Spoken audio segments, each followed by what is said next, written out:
Hey everyone, welcome back to another episode of Attack on Productions. Fluff here, and today I'm being joined by Jason, Nick, Jake, and Jimmy. Say hi, guys.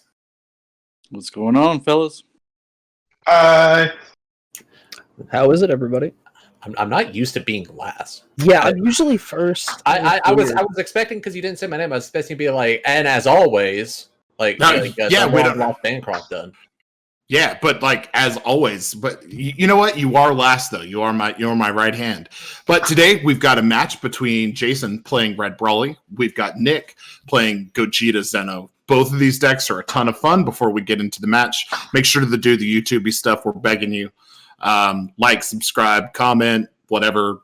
You know the deal. Do the stuff, and guys, take it away. Yeah, so here you see us setting our life, getting our mulligans out of the way.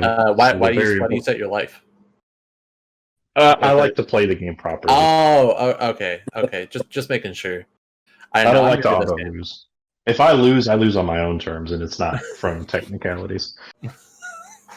So this is the second game I've had with Gogeta Xeno. I was able to scavenge up the promos, which the Supreme Kai at the time promos are necessary for the deck. Wait, Nick, did you just say you're not cheating? No, not this time. So you're not running uneroded Bibbidi super combos? No. You're trash. Well, You're trash. Wild. If you're not cheating, you're not trying. I'm joking. This deck is amazing. You're going to love it. He doesn't need to cheat to beat me, so. Yeah, and Fluff really inspired me to make the deck, and I just put in a couple tech choices just to help the deck out a little bit more, not with consistently, just with our local meta. And they worked out pretty well for me. You'll see in this game too. So I feel like a lot of your choices were based around, like, your list is a lot more solid of a meta choice, I think. Like, if I were going to go to a large regional event, your build is closer to what I would have built, I think. Yeah. Well, thank you. That means a lot. Yeah, like I don't want to spoil kind of tech choices, but definitely the two that we're thinking of, like 100%. And you just charged the Mecha Kabura, and it's such a fantastic card. Absolutely. Since it's black, you play it in anything, and it's really good for matchups. If you know your matchups, this can just shut your opponent down any turn. 2 of the 3 games I played, I got to play them, and it essentially won. It gave me the extra turn to win the game. It's funny that you play the Mecha Kabura, because the last game that I played with Jason, I played Mecha Kabura against him, and he's like, that card just doesn't even sound real. Like, that's how otherworldly that card is in this game. Like, it reads like a Magic card. I was just about to say, it reads like a Magic the Gathering card. Like, call a card name from 15 sets ago. If you draw that card, draw 3 more cards, and then shake your opponent to the left hand. I love Magic, but there's a lot of weird effects. So, Jason, how does Mecha Kabura like interact with your deck? I mean, you pretty much pick whatever chain that you stop me at, and then I can't go from there for another turn. So that when you actually use it against me, it kind of made me have to go an extra round just to go up the chain. So yeah, and that's one of the things I was worried about with you, because I feel like your aggro is a little more potent than mine, just because you have more crit pressure than I do. So I was really trying to outlast, and that was the main way to do it, is just to stop a chain before it gets to the very end. Speaking of otherworldly, real quick, Jason, every time I've played against you or seen you play, you consistently, with like a 100%, like, there are no times that I've seen you miss, like that opening Planet Vados, play the 1-drop, play the Ba, grab a piece, take from life, find another thing. Like, it seems like every time I've seen you play it, you do that. Is it a 100% for you to get that combo on your turn 1? It's not. It's actually pretty easy for me to miss. I do have 3 of the Broly's in there, so usually, like if I draw my first six cards and I have it, I immediately put it back in there. That way, I have more of a chance to draw it on my opening turn. But considering I have 3, it is a pretty. I get a high chance of actually getting it going, especially if I go first. If I saw that 1-drop Broly, the tournament pack one in my opening hand, I would hold on to it like it was $1 million check. I wouldn't send it back to the deck for nothing. Well, the reason why I send it back is one, I'm hoping to draw it off of the extra card, and then if I can't find it, usually I'll play a ball, and then I usually keep the other 1-drop Broly in my hand. That way, I can at least swing with that Broly, and then go after the 3-drop from that. If I don't get the other Broly. So you're just looking for a more interactive turn 1 rather than like taking your own life and setting up. You'd rather play the other 1-drop Broly, get a ball on the board, kind of establish a wider board instead of something taller. That makes sense. Yeah. That's one of my favorite things about the Red Broly deck is that there are so many paths, and I have not talked to a Red Broly player that plays the deck as same as anybody else. Like, everybody has their own like little pathing that they take with the deck that works for them, and it works for their play style and their particular build. It really feels like a linear deck until you actually get into it and experience the way that multiple people play the deck. The deck is kind of linear in the sense that it goes 1, 3, 4, 5, 6, Bob, find a 3, Bob, find a 4, whatever. But as far as like your propensity to aggro when you go off, are you more the type of player that'll pass with 2 open energy to Topo or Violent Rush, or are you the type of person that's going to leave yourself seemingly defensive and then crack your opponent back when they try to go for the kill? Like, there's a huge weight and a huge span of how to play Brawly. Yeah, definitely. I got a massive respect for Broly players after I played Jake's particular build. And Jake's build was so different than mine that I've been playing on Untap leading up to that weekend. And it's like, I was able to pick it up and I was able to understand it, but it was like a massive like change in the way I view the deck to where I see like, okay, I understand why Jake plays this and not the way I've been playing it. Like it's such a cool deck, and I think people that kind of sit back and say like, Broly's too smooth brains, Broly's too easy to play, there's no skill based in it. It's like, I don't think they've actually played the deck. Absolutely not. They've just been Dougied on enough times to be upset about it. Exactly. And Which it is is probably really, why we don't like hand control, to be for real. it is also really easy for the Brawly player to resource out. If the player is playing some type of removal that can cause the Brawly player to have to discard to play another card, or just a multitude of other factors, they push too hard on one of their pushes and they overinvest on an early swing or something like that. It's really easy for the Brawly player to lose hand advantage around turn 3, turn 4. So if they can't irk their win in by that point, they just lose to the crackback. Yeah, and you'll see Nick do that because he already got rid of my 4-drop. He already told me I couldn't play the 5-drop. So I ended up playing the 4-drop after he killed my other one. And now I can't go up to the 4, so I got to restart the chain over. And then you'll see his next move where he's about to steal my card from me. And that pretty much just like kills the game for me. Yeah, my big mindset essentially on my turns was just how am I going to disrupt his chain as much as possible. And the Gogeta blocker that I played earlier in the turn is great for that, just for the pure removal aspect. If his chain is low enough, I can just remove one of his pieces. And sending to the warp is huge, because a lot of decks and archetypes these days really rely on cards being in your drop, not your warp. So really disrupting plays, because that helped a lot too, because there was a lot of cards. In the finals, I played against Tanner, and he was running Green Gotenks, and he was using a lot of the Zarbons, but getting rid of those Zarbons, putting him in the warp, saved me a lot of heartache. And here's the Mecha Kabura play where I call his 5-drop, so the highest he can go if he wanted to do another chain would be the 4 cost. So it's going to buy me a little bit more time for my big kill turn. As someone who's put a good number of games into Red Broly, that Mechikabura is one of the cards you fear the most. No, Because in red, you just don't have any way to stop it.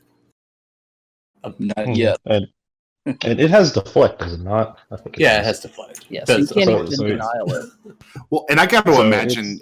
I got to imagine in this match as well, the Gogeta Xeno player's got to feel pretty good about his chances against Brawly, because imagine if you had another Gogeta in hand to Union Fusion for 1 energy, you warp his 4. He's already used his leader recover ability once this turn, and then if you're able to then awaken and then play Mech-Yorp and call 1-drop Brawly, then they can't play at all without tapping 3 energy to put the 3-drop out.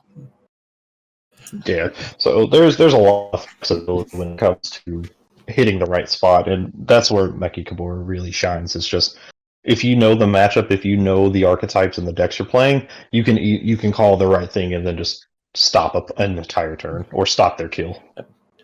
And with Red Broly, like I know Jason runs a few options. Like he runs the Mercenary Tau, the critical that plays when you have 3 battle cards on field.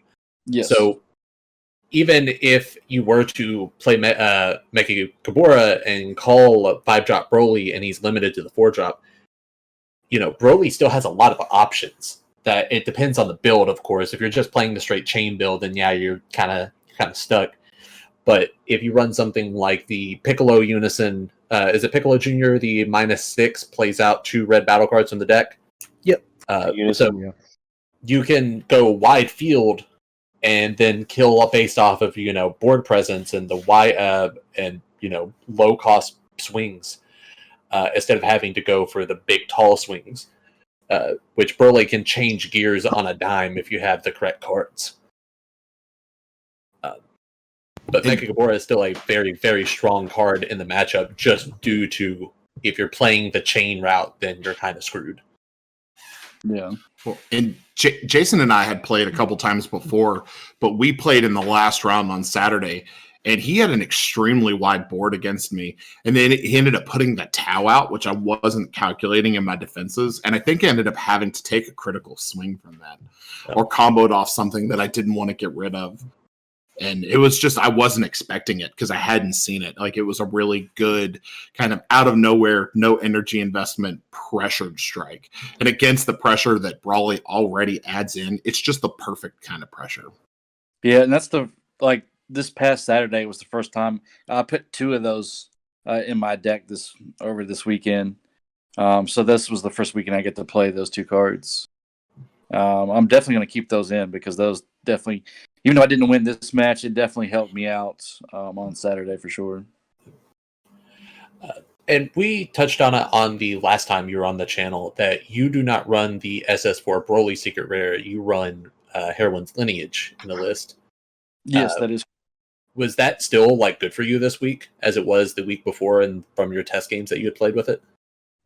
Yeah, it on my first match before Nick, I used it on one of the other guys in the shop, and he did not see it coming at all, especially me playing Red Broly and it being in there, because most people are expecting for me to have the Red Broly Super Saiyan 4, and then pulling that out on their turn, it's kind of like a surprise.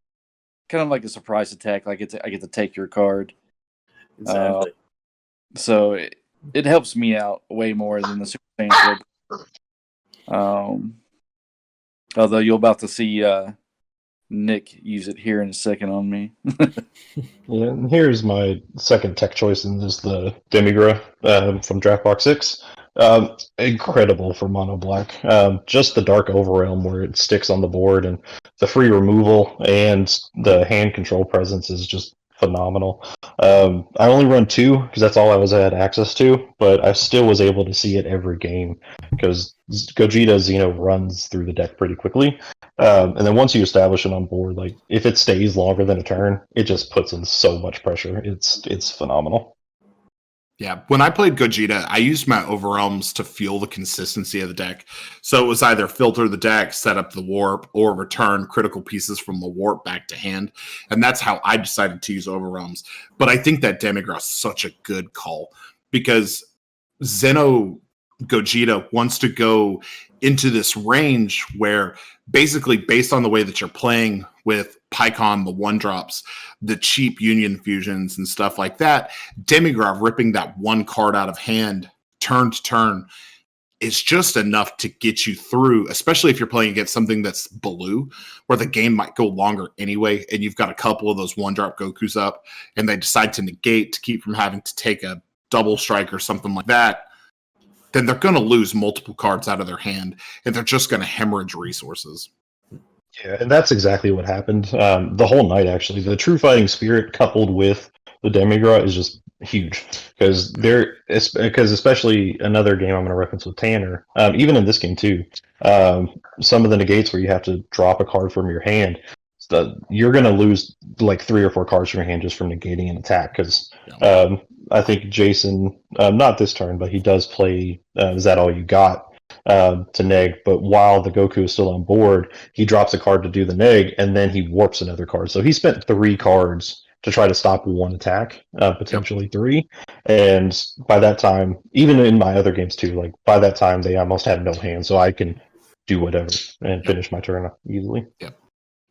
Your opponent really has to be able to rely on the fact that the Gogeta deck itself is not hyperly defensive. So they need to usually your opponent gets caught up in trying to keep the PyCon clear or clearing off the individual threats on the board, when if they would just focus on the leader, you could probably steal a game from Gogeta Xeno. Like the deck is not defensive at all. It's not as much of a glass cannon as say like Turn 2 Han or Majin Vegeta. It's a little bit more defensive than that, but a lot of resources going into keeping the PyCon that just comes back turn after turn after turn is kind of silly when you could just pressure the opponent and win that way. I always kind of describe Black Gogeta as being like it built its RPG character and put like a 7 in every stat. Like it has the ability to be very defensive because it has like Mega Gabora plays. If you know your matchup, you can protect yourself from getting hit with a particular battle card. You have access to stuff like Protector of the People, which is a fantastic defensive card against wide decks. You got the big blocker that comes in for cheap, has great removal. Spot removal is more and more important every single set in this game. So having good spot removal that ignores barrier is just absurdly good. And with set 13, Gogeta Xeno's spot removal goes through the roof. Yeah. And this deck, I think this deck becomes tier 1 in set 13. I don't think anything in set 13 keeps up with it. Like if I had to call a deck that benefits the most from set 13, it's probably Gogeta Xeno. Like this will take up, and it'll kind of occupy the spot that I believe Dark Brawly is sitting in right now. Yeah, but to Gogeta having access to a lot of control type cards like the Goku on field that you warp a card every time you counter it, the Demigras that is again good with spot removal and also can control the hand. Like you can establish multiple we not to retread subjects, but establish multiple Gokus, establish multiple Demigras. It's like, what is your opponent going to do against that? And that's just disgusting. Oh, that is so unfortunate, right there. That is disgusting. It is. I was saving it the whole game. I knew I had to. It was gonna be my final play just to stop his chains. And I saw what Jason put back on the bottom of his deck too. Like, that sucks so much. Yeah. I wasn't expecting him to do that at all. Yeah, that sucks, man. Yeah, it's a clutch SCR. Highly recommend it. Yeah, definitely. Jimmy, you're still selling me one, right? Yeah, of course. Now, I do have a question. Does Heroine's Lineage say that the car moving to your field has changed to active mode? It does not. It comes in the same mode, I believe. Because right, so Nick would not have that attack position Brawly. I don't think it changes anything. Because if the Brawly has Servant, it wouldn't restand. It would be stuck in rest position. But looking at the state of the field and the state of Nick's field, the energy that he has open, the cards that he has access to on his side of the field, I think this game is as good as sealed at this point. Oh, definitely. It is in control of, so it would come in rest mode. Yeah. Mm. Yeah, and then I played the second one just to see if he does negate, he's gonna have to draw. He's gonna have to work 2 now. So any big swing he does, especially on this, because he's gonna have to warp inherently from this. So potentially 3 cards from his hand are gonna be warped. So I'm gonna have a good chance of just wrecking him at my own pace. Yeah, and I see that you have, is that all you've got? Which you have to drop a red card just to activate its full effect. Yeah, and he has to warp 2 cards out of his hand because there are 2 True Fighting Spirit Gokus on field. So this is a 4 cards out of hand to just get. Is that all you got off? Yeah, pretty much. But I didn't have a choice. I know if I didn't get rid of those 2 Gokus, because I had one more negate in my hand. If I didn't do something, I knew I was probably going to die this turn. I think the one thing that I would have tried to do is try to get Nick to bait out the PyCon +1 or the leader +15. I would have tried to do that before activating the "Is that all you got?" Because at that point, you can then blow them up after they've been boosted by 10. And if Nick's playing this game correctly, he's going to give the boost on one set from one source and then boost the other set from another source. And then this is where he has no hands. I have the crit Vegeta on hand, the double strike Goku. Mm-hmm. So swing with the crit to deny the resource, and then swing with the double strike to finish the game out. Yeah. And you don't even have to activate leader effect at that point. No. Yeah. So like I said, that Brawly did not come into play at all.